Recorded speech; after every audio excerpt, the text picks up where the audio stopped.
আসসালামু আলাইকুম রহমতুল্লাহ বারাকাত। এটি হচ্ছে একটা খেজুরের মাজরা। খেজুরগুলা দেখতে অসাধারণ, একদম লাল জামের মতো দেখা যায়।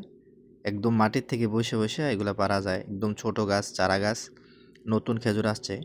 খেজুরগুলো অনেক সুন্দর। তো আমরা মাজারে কাজ করতেছিলাম, তো ভাবলাম যে ভিডিওগুলা করে রাখি আপনাদের দেখানোর জন্য।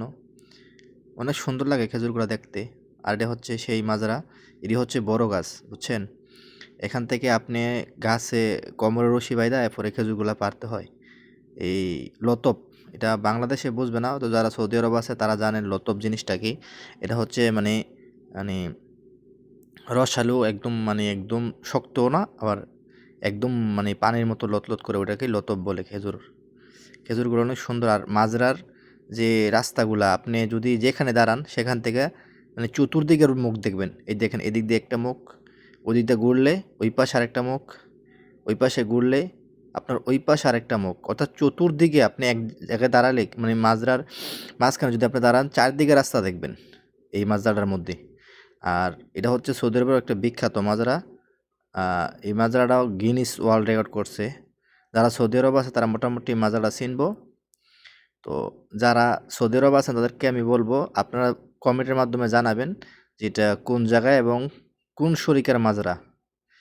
এটা গিনিস ওয়ার্ল্ড রেকর্ড করছে এই মাজরাটা। মাজরার নামটা আমি বলবো না। যারা সৌদি আরব আছে তারা হয়তো জিনিসটা বুঝতে পারছে যে আমি কিসের কথা বলতেছি। এই গাছগুলো ছোট ছোট, খেজুর অনেক খেজুর আসছে।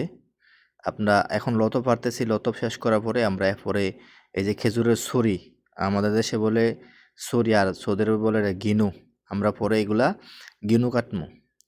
মাঝখানে ছোট বড় সব চারা আছে, বিশেষ করে সবগুলোই এক সাইজের গাছ। এটা রাস্তার অপর পাশে আরেকটা, মাঝখানটা রাস্তা আছে গাড়ি আসা যাওয়ার করার জন্য। রাস্তা দিয়ে বাগ বাগ করে আর কি, একটা প্লট দুইটা প্লট। আমাদের দেশে যেমন জমি, এই দেশের হচ্ছে প্লট। এই যে এই প্লটটা হচ্ছে একটু বড় সাইজের গাছ, ওই প্লট হচ্ছে ছোটো সাইজের গাছ।